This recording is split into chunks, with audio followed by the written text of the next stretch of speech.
The most dangerous monster is often the one the world invents before it ever learns the truth. The day I became the head of the Mercer Pack should have been remembered as a celebration, but every alpha in the city understood that power never arrived without a price.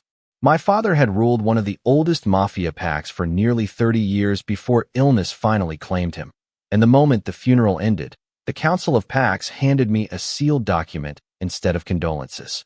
According to the Bloodline Continuity Law, every newly recognized alpha leader had 90 days to complete a legally registered bond with a compatible Omega carrying an approved bloodline. Without that bond, the alpha could not inherit the pack's territory, command its businesses, or protect the legal status of everyone living under the pack's banner. The law had existed for generations because the stability of every Mafia pack depended upon the balance created between alpha leadership and Omega lineage. It was not romance. It was the foundation upon which an entire society stood. When I opened the document, only one name appeared beneath mine: Elias Rowan. Even before I reached the end of the page, every advisor standing in the room exchanged uneasy glances. No one needed to explain why. The entire city already knew the stories surrounding Elias. People whispered that every alpha who had once attempted to form a bond with him had met an early death through accidents that never seemed accidental. Others claimed his scent drove powerful alphas into madness before leaving them emotionally empty. Some believed he carried a cursed genetic mutation that should never have existed inside an Omega. Children were warned never to speak his name after sunset. Elders refused to discuss his past. The official gene registry classified him as a dangerous biological anomaly whose compatibility required extraordinary government approval.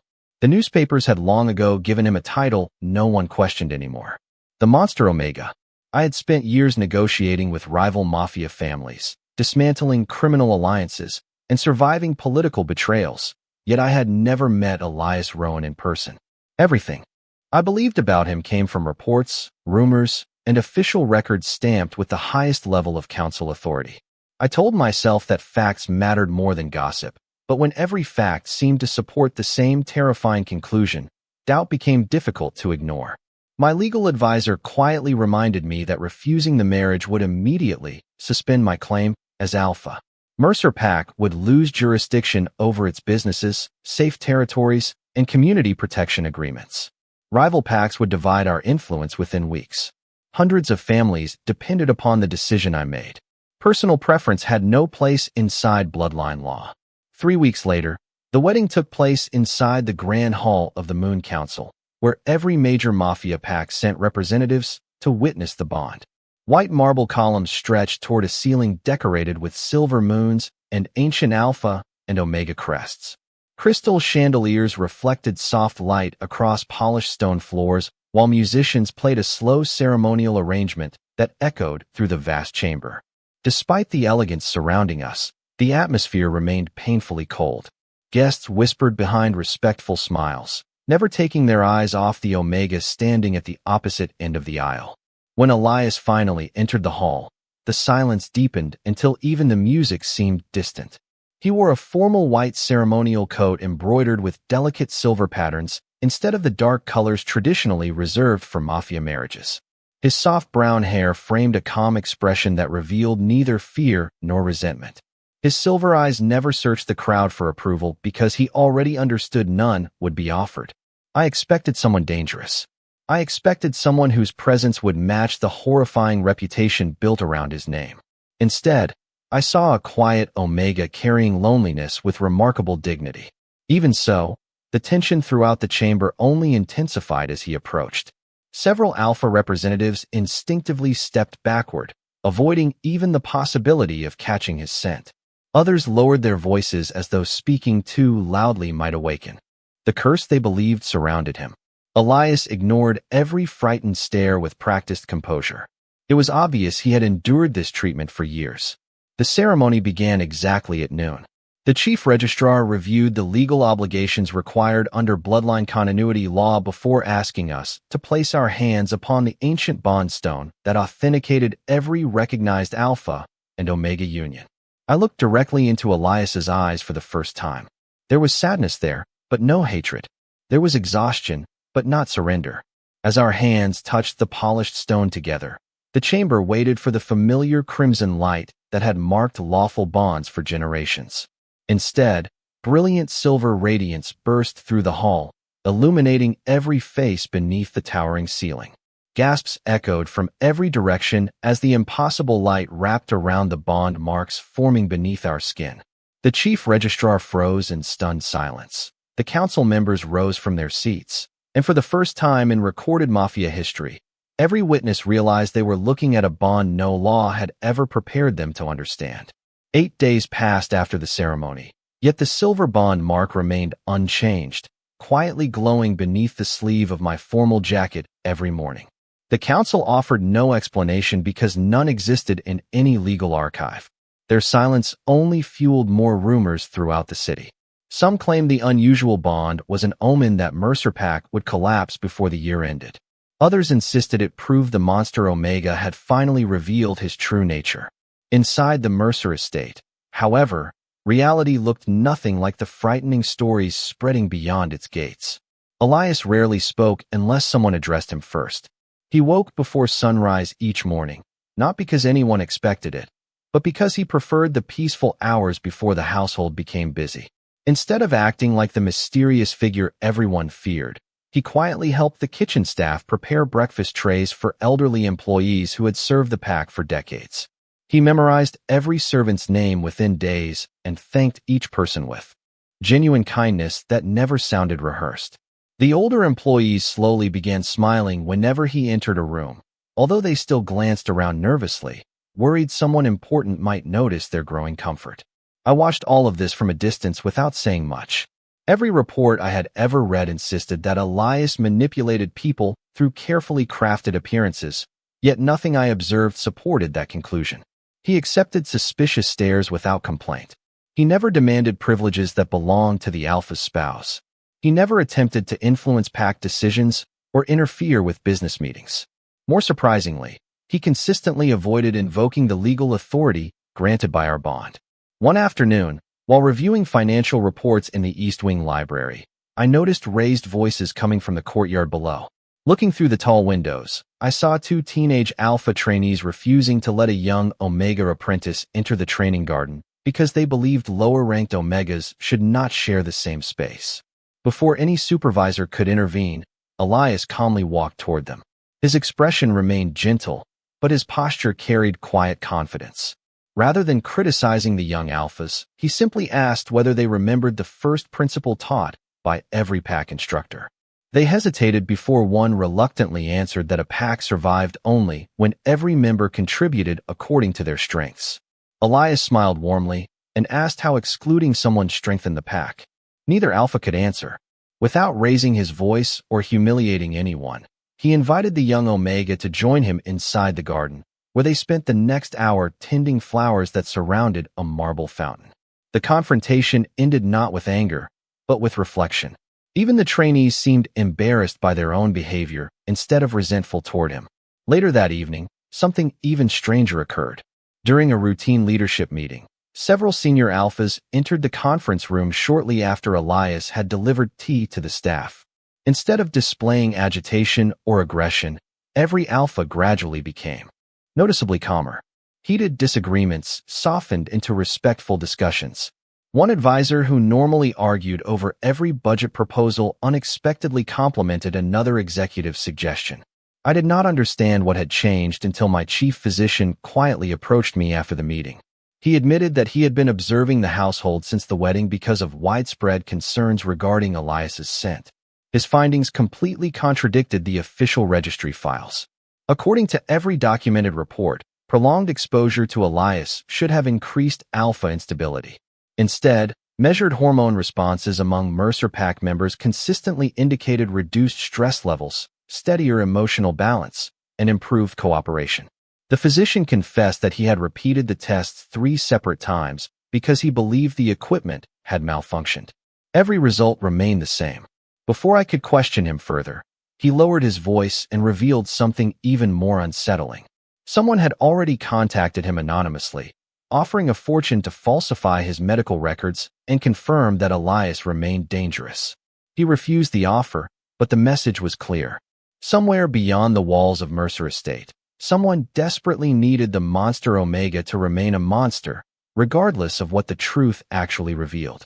Standing alone inside the estate's glass conservatory that night, surrounded by thousands of white flowers reflecting the moonlight through crystal panes, Elias gently touched a single blossom while believing no one was watching.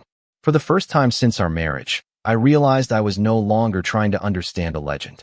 I was trying to understand a man whose entire life seemed to have been buried beneath someone else's carefully manufactured lie. The questions that refuse to disappear are usually the ones someone spent years trying to bury. I could no longer ignore the contradictions surrounding Elias Rowan. Every official record described him as a biological danger, yet every day inside Mercer Estate proved the exact opposite.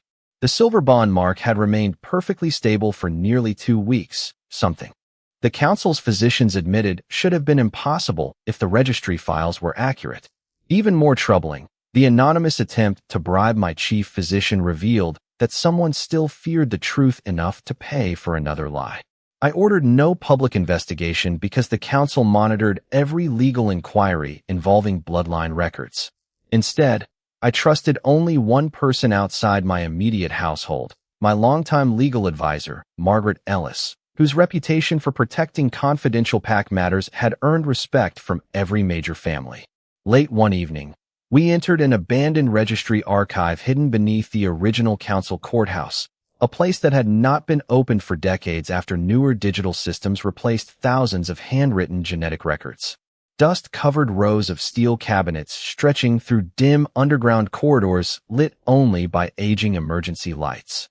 Officially, every document stored there had already been transferred into the modern gene registry. Margaret quietly reminded me that official records only reflected what someone chose to preserve. Original records often told a different story. After several hours of searching through catalog numbers connected to Elias's birth year, we discovered something immediately suspicious. Every file relating to Elias had been rewritten on the exact same date, nearly 12 years earlier. That alone violated registry procedure because biological classifications could only be revised after approval from 3 independent genetic authorities. The signatures authorizing the change all belonged to Dr. Harold Benton, the senior registry physician responsible for Omega classifications during that period. Margaret frowned as she checked the authentication ledger. Dr. Benton had supposedly signed every approval himself on a single afternoon before retiring less than 2 months later. That detail seemed impossible considering the number of complex genetic evaluations involved. We continued searching until Margaret uncovered an overlooked maintenance ledger documenting archive transfers from the same year. Hidden between routine inventory entries appeared a reference to one sealed biological assessment removed before digitization.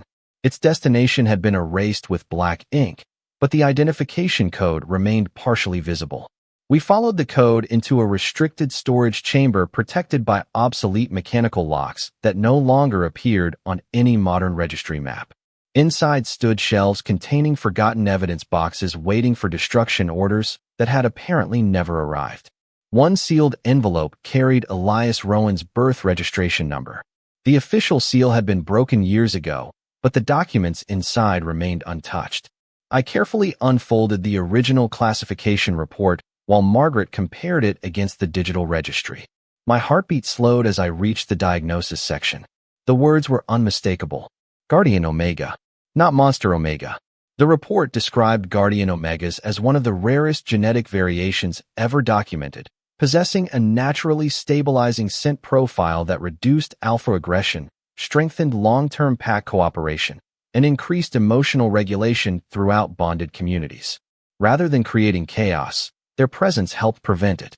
Additional notes explained that Guardian Omegas had historically become targets of political manipulation because whoever legally controlled their bond gained enormous influence over multiple alpha bloodlines. The modern registry contained none of those pages. Instead, every reference had been replaced by fabricated claims describing dangerous instability. Margaret looked at me in stunned silence before quietly saying that if this report proved authentic, then every legal decision involving Elias during the past decade had been built upon deliberate fraud.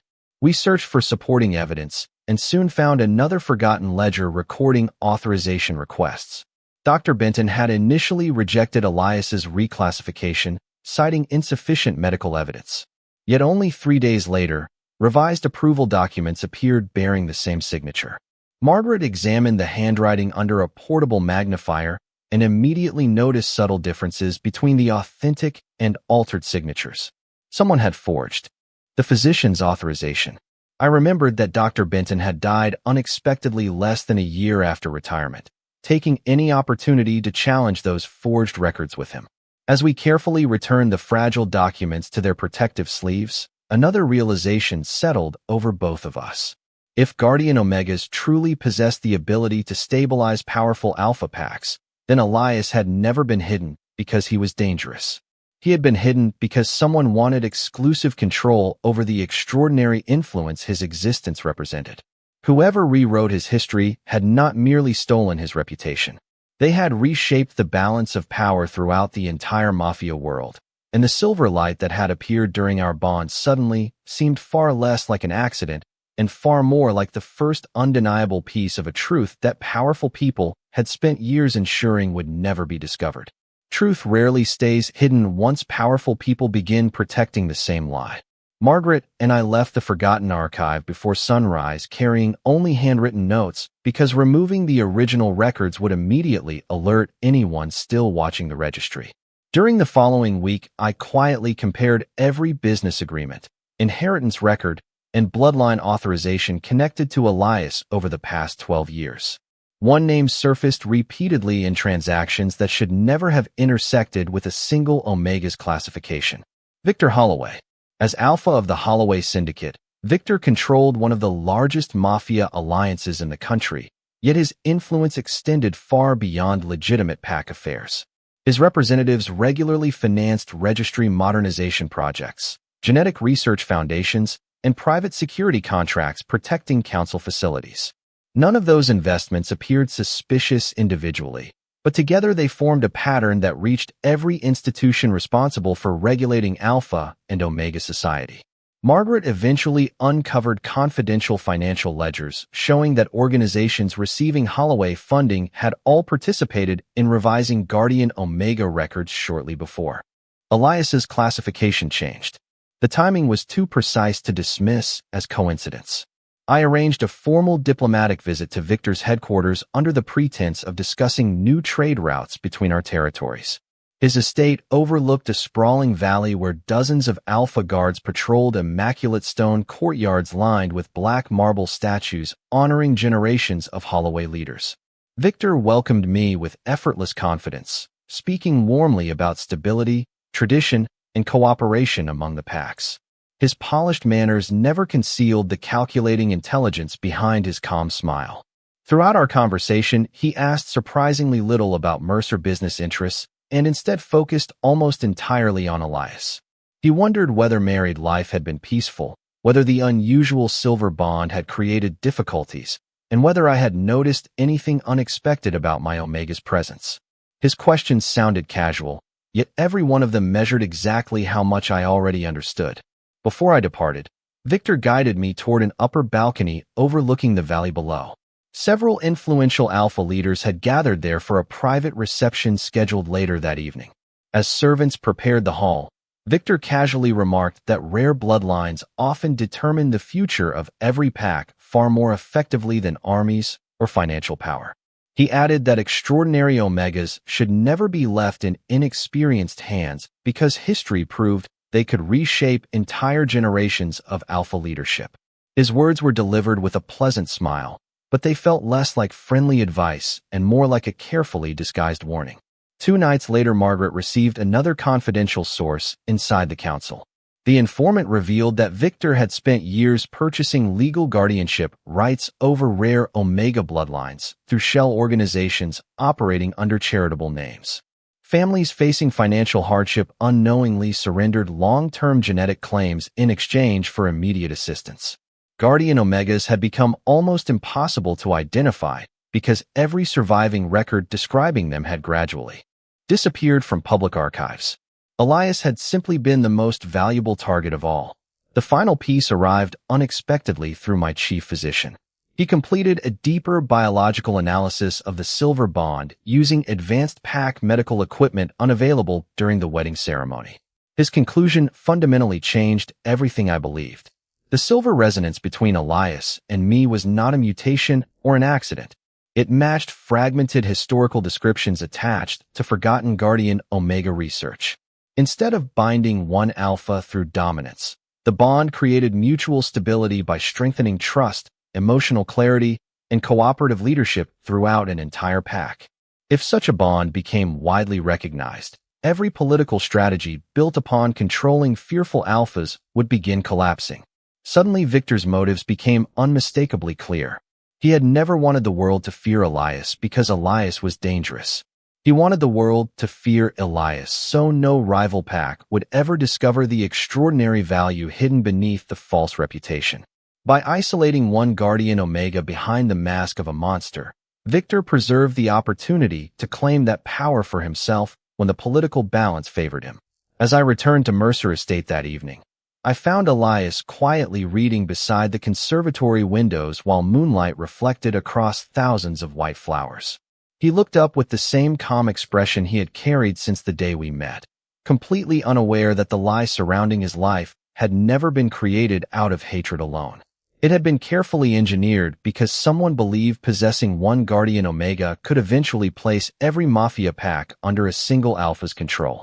The strongest foundations are tested the moment someone decides to pull them apart.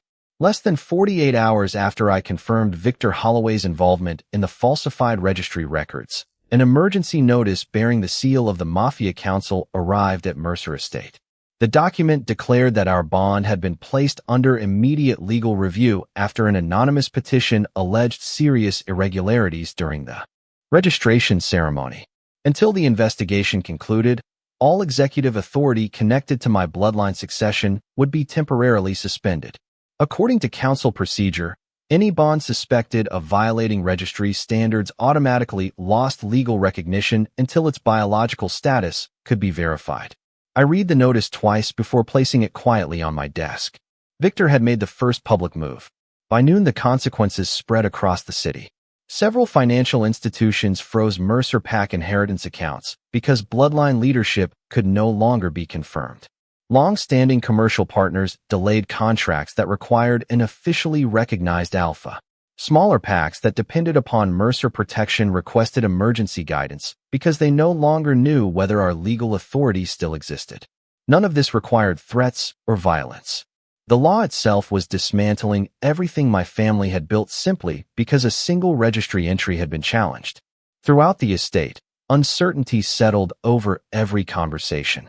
Senior advisors gathered in the council chamber, while legal specialists reviewed centuries of pack statutes searching for any precedent involving a suspended bond. Margaret Ellis delivered the most troubling update. The registry had activated an emergency protocol known as Registry Override, a mechanism created generations earlier to prevent fraudulent alpha succession. Once triggered, every privilege connected to the questioned bond became inactive until the council completed a formal hearing. No Guardian Omega case had ever existed within modern law, meaning no legal framework addressed what should happen if the registry itself contained fraudulent information. Elias listened silently as the advisors explained the situation. He never interrupted anyone or defended himself. When the meeting ended, most of the council members remained behind to continue debating legal strategy, but Elias quietly left through the conservatory doors. I found him later tending the white flowers that had become his refuge since arriving at Mercer Estate. He gently brushed a fallen blossom back into the soil instead of discarding it. Without looking toward me, he asked whether the pack would survive if our bond disappeared. I answered honestly that many families depended upon legal recognition of my succession, and without it, rival packs would gradually absorb our territory through perfectly lawful procedures. Elias lowered his eyes for a moment before softly apologizing for becoming the center of another crisis. His words unsettled me more than the council notice itself because they revealed how deeply he believed every misfortune surrounding him belonged to him alone. I told him the crisis had not begun with his existence. It had begun years earlier when someone decided that truth could be rewritten for political gain. That evening, another development confirmed our fears. News spread that several Alpha captains responsible for overseeing distant Mercer territories had requested temporary reassignment until the legal uncertainty ended. None accused me directly of wrongdoing. They simply feared placing their own packs at risk, while the council questioned my authority. The Guardian influence that quietly strengthened Mercer during the previous weeks now faced its greatest test. Yet something unexpected happened inside the estate itself. Rather than falling into panic, the household remained remarkably united. Servants continued their work with calm efficiency. Junior officers volunteered for additional responsibilities without being asked. Elder advisors who usually disagreed over every policy suddenly found themselves cooperating with unusual patience. My chief physician quietly reminded me that every measurement continued showing the same pattern. Elias's presence still stabilized everyone around him despite the growing political storm. Late that night, I removed my jacket and looked at the silver bond mark glowing faintly beneath the lamplight. Thin silver fractures had begun spreading across its surface, not as wounds, but as delicate lines resembling cracked glass. The physician explained that the registry override was attempting to sever a bond it could not understand. If the council declared our union invalid before the truth emerged, the legal connection between Elias and me would dissolve regardless of what our biology recognized. Standing beside me, Elias looked at the same fragile light without reaching for my hand. Neither of us spoke because we both understood the choice before us. We could either accept a system built upon carefully preserved lies, or challenge the very laws that governed every Alpha and Omega pack in the Mafia world, knowing that success would demand far more than proving one innocent Omega had been misunderstood. The laws that promise justice reveal their true nature only when someone dares to challenge the people who wrote them. 3 weeks after the registry override suspended our bond, the Moon Council summoned every recognized Mafia pack to an extraordinary hearing unlike any held in recent history. Representatives filled the vast circular chamber beneath the silver glass dome where every Alpha succession dispute had been judged for generations. Ancient emblems of the founding packs surrounded the hall, reminding everyone that the legal structure governing Alpha and Omega society had survived countless political struggles.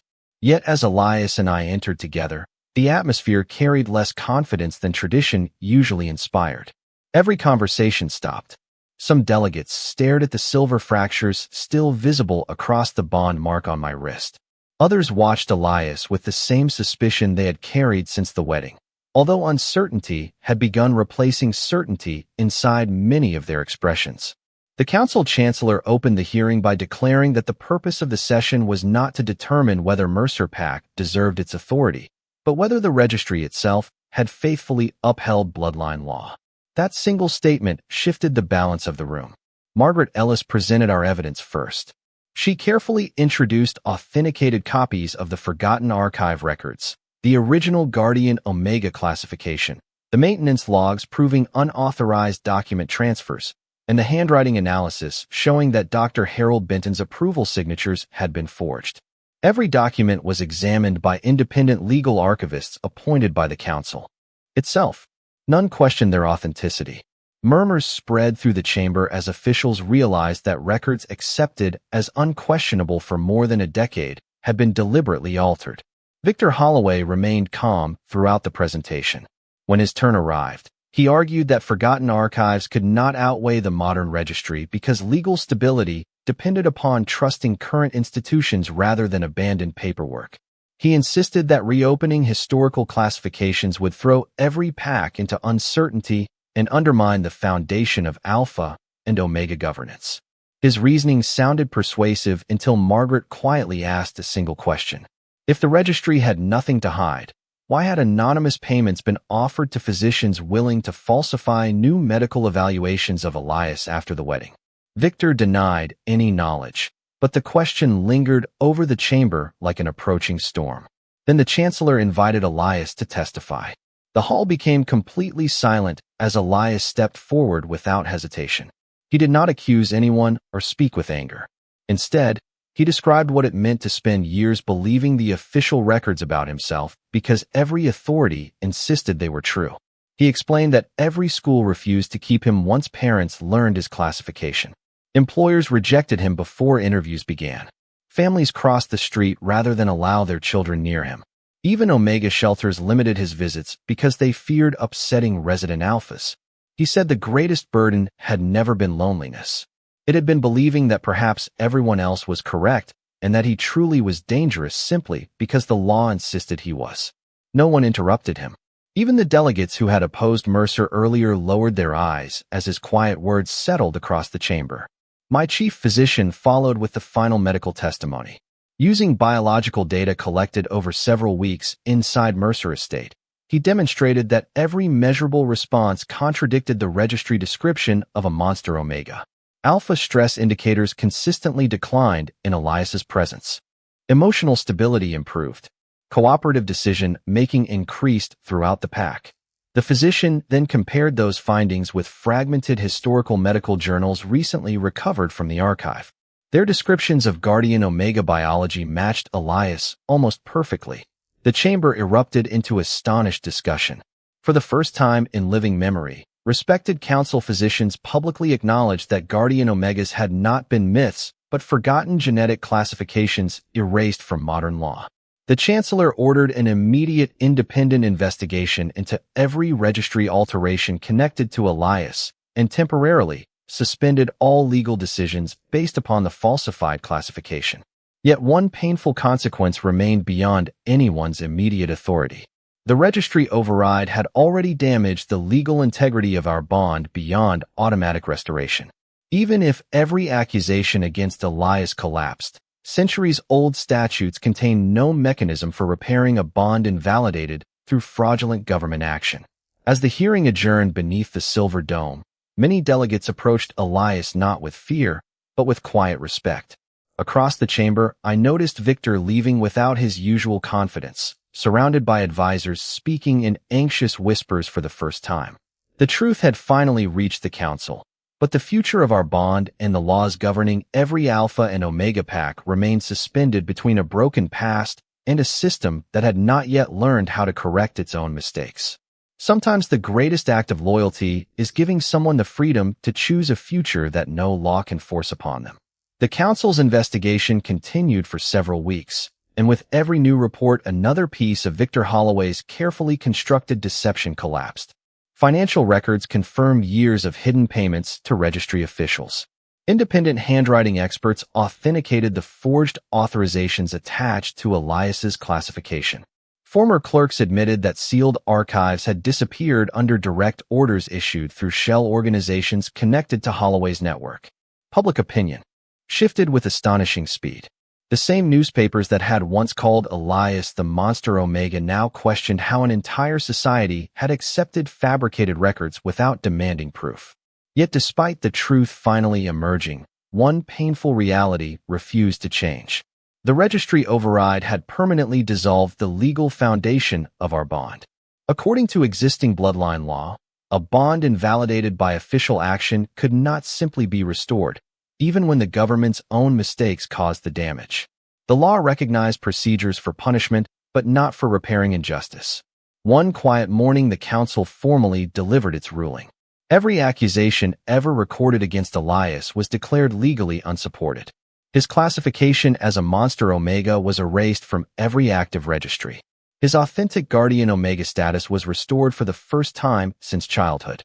My succession as Alpha of Mercer Pack was fully recognized again based upon emergency legal authority granted during the investigation. But our bond remained officially terminated because no statute permitted the council to recreate what its own system had already destroyed. Surprisingly, Elias accepted the decision with calm dignity.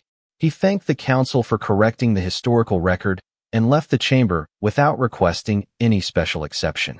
That evening we returned to Mercer Estate beneath a peaceful autumn sky. The household celebrated the restoration of the pack's legal status, but Elias quietly slipped away before the festivities began. I eventually found him standing on the highest balcony overlooking the city where countless lights stretched toward the distant river. A cool breeze carried the scent of blooming white flowers from the conservatory below. For a long time neither of us spoke.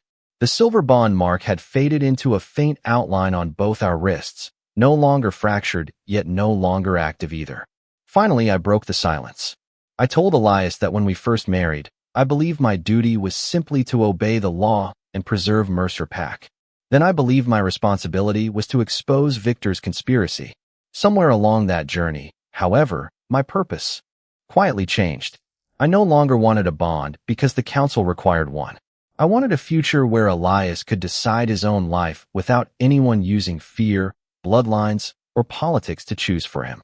If that future meant leaving Mercer Estate forever, I promised I would never stand in his way. Elias looked at me with surprise before a gentle smile slowly appeared across his face. He admitted that all his life every important decision had been made by someone else. Physicians decided who he was. Officials decided what he represented. Society decided he deserved isolation. Even our marriage had begun because Bloodline Law demanded it. For years he believed freedom was something reserved for other people. Then he quietly confessed the truth he had hidden since the wedding. The person he feared most had never been me. It had been the system that convinced him he existed only as a tool for someone else's ambition. We stood together watching dawn begin to color the horizon as the first light reached the rooftops below. Elias gently placed his hand beside mine on the stone railing, not to restore a bond, but simply because it was his own decision. We agreed that neither of us would petition the council to create another legal bond until the laws themselves changed. No Guardian Omega should ever again be forced into marriage for political stability, and no Alpha should inherit authority through a system built upon manipulated biology. If we ever stood before the bondstone again, it would happen only after every Alpha and Omega possessed the same freedom to choose that had been denied to Elias for so many years.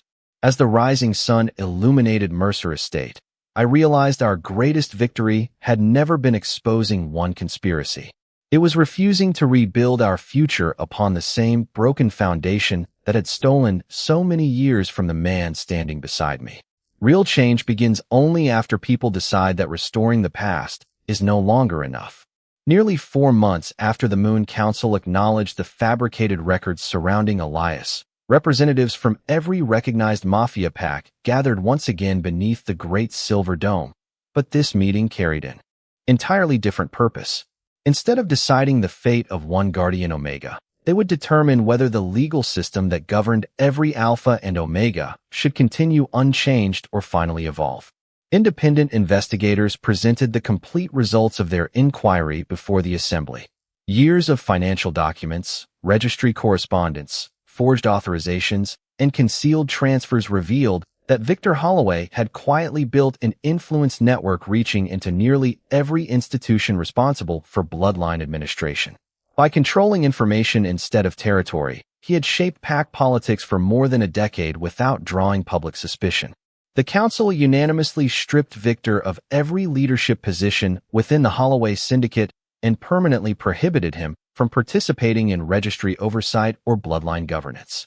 His carefully constructed empire of influence disappeared not through revenge, but through the lawful exposure of truth. Once the investigation formally concluded, attention shifted toward the future.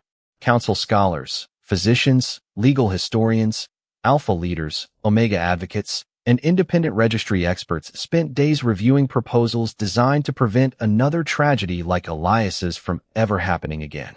Heated debates filled the chamber as generations of tradition collided with undeniable evidence that the existing system had failed the very people it claimed to protect. Some elder Alphas feared reform would weaken pack stability. Others admitted that genuine stability could never depend upon deception. For the first time in living memory, Guardian Omega biology was discussed openly rather than hidden inside forgotten archives. Medical specialists confirmed that Guardian Omegas represented a naturally occurring variation deserving protection rather than political exploitation. Their existence strengthened cooperative leadership through voluntary trust instead of forced dependence, making coercive bond policies both scientifically unnecessary and ethically unacceptable. After days of deliberation, the council voted to adopt the Guardian Protection Act by an overwhelming majority. The new legislation permanently prohibited the purchase, transfer, or inheritance of Guardian Omega legal rights. Every Guardian Omega gained full authority to accept or refuse a bond without political consequences. The Gene Registry became an independent institution supervised by physicians, archivists, and civilian legal authorities instead of individual mafia packs. Every historical bloodline alteration would undergo mandatory public review, while original biological records could never again be destroyed or secretly replaced. Additional reforms transformed succession law itself. Newly recognized alpha leaders would no longer lose their pack authority simply because they remained unmarried. Leadership qualifications would depend upon demonstrated responsibility, community support, and legal accountability rather than compulsory bonds. Alpha authority and Omega autonomy would finally exist alongside one another instead of competing for legitimacy. As each reform passed, I watched delegates who had once viewed Elias with fear now rise in support of the protections inspired by his experience. No applause followed the final vote because everyone understood the moment deserved reflection rather than celebration. Outside the council hall, reporters gathered across the marble plaza as representatives from every pact signed the first official registry charter under the new legal framework. Elias stood quietly among physicians and archivists invited to witness the ceremony, no longer hidden behind false labels or whispered rumors. Several young Omegas approached him with grateful smiles, thanking him for changing a future they had once believed impossible. Later that evening, we returned to Mercer Estate together. The white flowers inside the conservatory seemed brighter than I remembered, their fragrance drifting peacefully through the open glass walls as the setting sun painted warm light across the garden. Elias paused beside the oldest flowering tree and looked toward me with gentle confidence that had grown steadily since the day we first met. Neither of us mentioned restoring our bond because that had never been the true destination of our journey. We had fought for something far greater than one marriage. We had helped build a world where no alpha would inherit authority by controlling another person's future, where no Omega would spend years believing fabricated lies about their own identity, and where every bond formed from that day forward could finally begin with the one choice the old system had never truly respected: the freedom to say yes only when the heart and the law stood together. 3 years passed, and the world that once feared a single Omega had quietly transformed into a place where truth carried more authority than rumor. Mercer Pack remained one of the strongest organizations among the recognized Mafia families, but its reputation no longer rested upon intimidation or inherited privilege.